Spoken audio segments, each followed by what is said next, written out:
Philander Atkinson, Bachelor of Law and writer of light verse, sat one murky August evening in his hall bedroom, with the gas turned low, wondering whether the night would be too hot for sleep. At 10:15, a loitering messenger boy brought him a line from his friend Darnell. "Come around at once, just back, the very greatest news."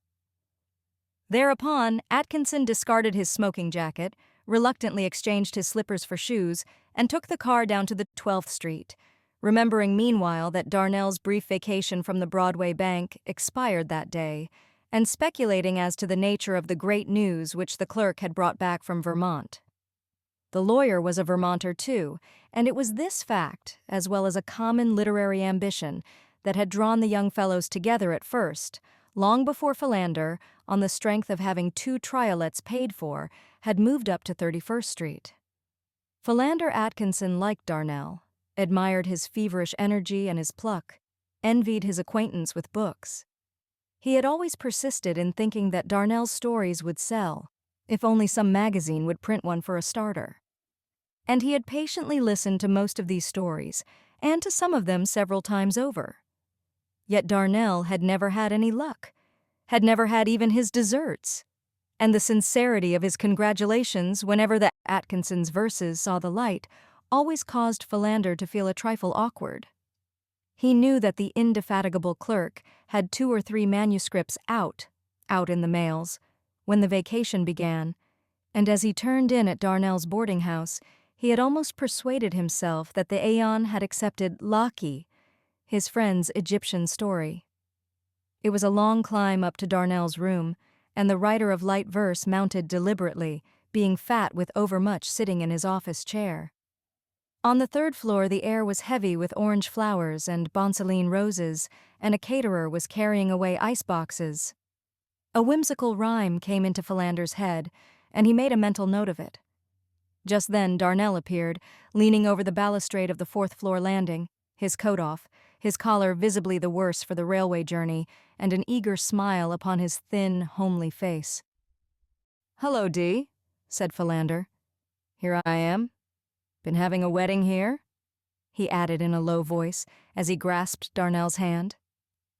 "I believe so. I'm just back. Come in, Phil. You got my message?" "Why else should I be here, old fellow? Is it Laki?" "Sure." Without answering, Darnell led the way into his tiny room. His trunk lay upon the floor, half unpacked. The folding bed was down, for the better accommodation of some of the trunk's contents, and the desk in the corner under the single jet of gas was covered with piles of finely torn paper. Darnell's manner, usually nervous and somewhat conscious, betrayed a certain exhilaration, but he was under perfect self-control. "Laki?" he said, seating himself in his revolving chair and whirling around to the desk, while Atkinson threw himself upon the bed. "Laki? Oh, I had forgotten. It's probably here." He pulled over the mail accumulated during his absence. "Yes." He tore open the big envelope. "The editor of the Aeon regrets to say, etc." And he tossed the printed slip with the manuscript into his wastebasket with a laugh. Atkinson's heart sank. Poor Darnell. It was not a cheerful welcome home.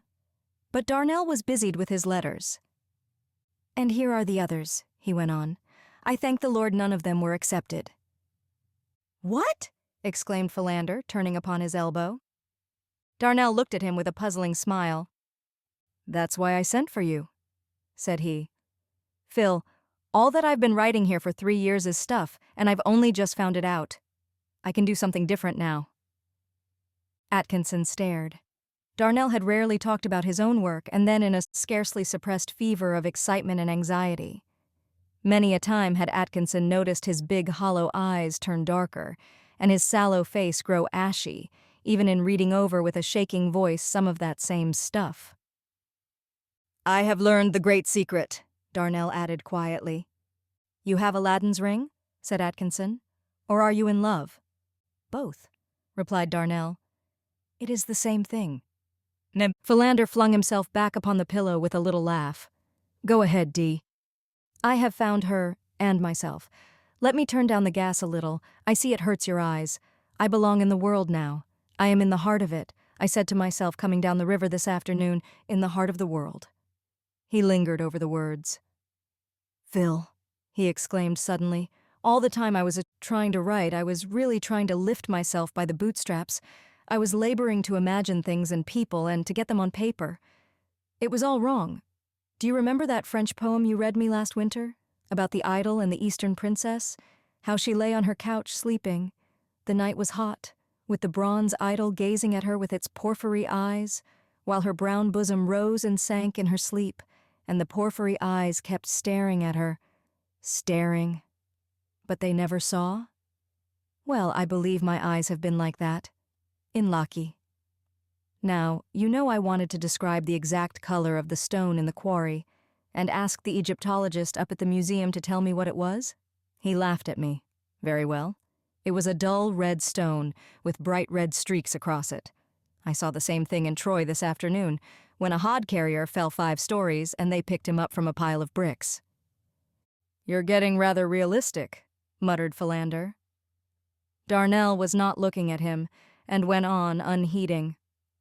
I have but to tell what I see. I have stopped imagining. My head has ached.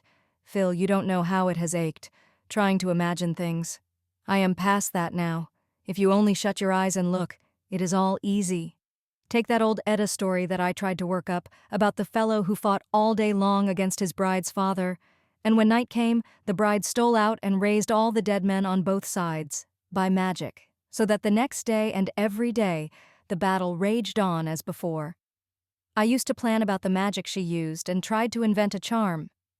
Why, all she did was to pass over the battlefield at night, where the dead lay twisted in the frost, and while the wolves snarled around her and the spray from the fjord wet her cheek, she stooped to touch the dead men's wrists, and they loosed their grip upon broken sword and split linden shield. Their breath came again, soft and low like a baby's, and so they slept till the red dawn.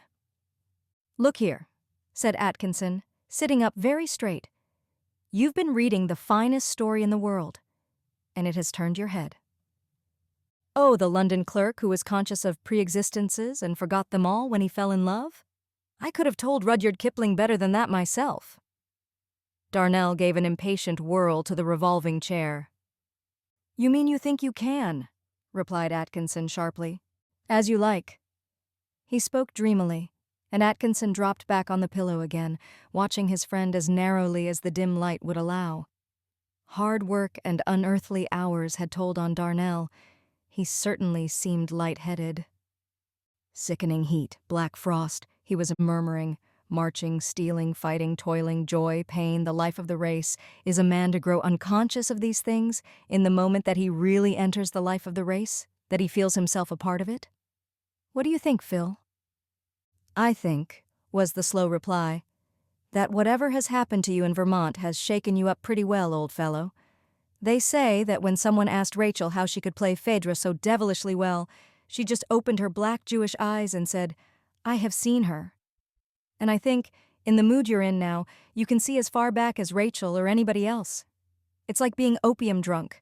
If you could keep so and put on paper what you see, you could beat Kipling and all the rest of them. But you can't keep drunk, and you can't write prose or verse on love delirium. It's been tried. Suppose Rachel had said, I am Phaedra? Atkinson lifted his stout shoulders, laughing uneasily. So much the worse. I should say the less pre-existence of that sort the better. You might as well tell me the whole story, Dee. What is her name? In a moment. She loves me, Phil. She is waiting for me in her little house among the hills. I left her only this morning, and soon I shall go back and leave New York forever. I can write the story up there, the story I have dreamed of writing, for I shall always have the secret of it.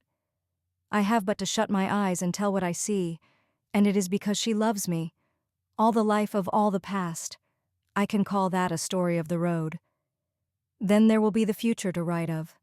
The men and women that are to come. For we shall have children, Phil, and in them. You're making rapid progress, ejaculated Philander. I shall know the story of the future. Even now I know it. I do not simply foresee it, I see it. Why not a story of the goal? For I belong to it. Do you not understand? Yet, after all, what is that compared with the present? It shall be a story of the march. Look there. He threw his eyes up to the ceiling, which was brightened for an instant by the headlight of an elevated train as it rushed past. Do you know what that engineer was really thinking of as he went by? That would be story enough. Or what was in the heart of the bride tonight, down on the third landing?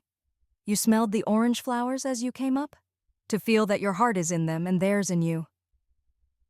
But Philander Atkinson was not listening to the lover's rhapsody. He was thinking of a certain summer when he, too, had had strange fancies in his head, when his thoughts played backward and forward with swift certainty, when he had grown suddenly conscious of great desires and deep affinities, and for a space of some 3 months he had dreamed of being something more than a mere verse-maker, a master of the file. Then, whether it was that she grew tired of him, or they both realized that some dull mistake had been made, it was all over. There was still in his drawer a package of manuscript he had written that summer, in blank verse, none too noble a form for the high thoughts which then filled him. In a queer new rhythm, too, the secret of whose beat he had caught at and then lost, for the lines read harshly to him now. He looked these things over occasionally as a sort of awful example of himself to himself, though he had gone so far as to borrow some of their imagery, not without a certain shame, to adorn his light verse. His card house had fallen, but some of the colored pasteboard was pretty enough to be used again. Curiously, he found that he could cut pasteboard into more ingenious shapes than ever since his brief experience in piling it. Fancy served him better after imagination left him. His triolets were admirably turned, and his luck with the magazines began. Altogether, it had been an odd experience. Half those crazy ideas of Darnell had been his 2 years before, but he was quite over them. Yes, quite, and now it was Dee's turn. He listened again to something that Darnell was murmuring. And she is an ordinary woman, one would say. A common woman. That is the mystery and the glory of it. I do not know that she is even beautiful. There must be thousands of women like her. I can see it plainly enough that there must be thousands of women in the world like her. There was a reverent hush in his voice. Atkinson choked back an exclamation. Was Dee's head really turned? A common woman? Not know whether she is beautiful? A face rose before him, unlike any face in all the world. Eyes with the blue of a Scutney, when you look at it through 10 miles of autumn haze. Hair brown as the chestnut leaf in late October. Mouth? Philander trembled slightly, and rising to his feet stood looking down at Darnell, haggardly. It was quite over, that experience of 2 summers before, but while it lasted he had at least never dreamed that there were thousands of women in the world like her. Sit down, Phil. I am almost through. A woman like other women, and the story, when I write it, a common story. It will be the commonest possible story. Common as a rose, common as a child. I am going back to Vermont, where I was born and where I have been born anew. There will be plenty of time for the story, years and years and years. I have only to close my eyes someday, and she will write down all I tell her, and I shall call the story hers and mine. But Atkinson still stood, his hands in his pockets, his heavy figure stooping, the lines hardening in his face, while he watched the rapt gaze of Darnell, and drearily reflected how strange it was that a woman should open all the gates of the wonder world to one man's imagination, and that some other woman should close those secret gates quietly, inexorably, upon that man's friend. "Wait," said Darnell. "Must you go back to your triolets? Let me show you her picture first." He turned the gas up to its fullest height and held out a photograph. It was the same woman.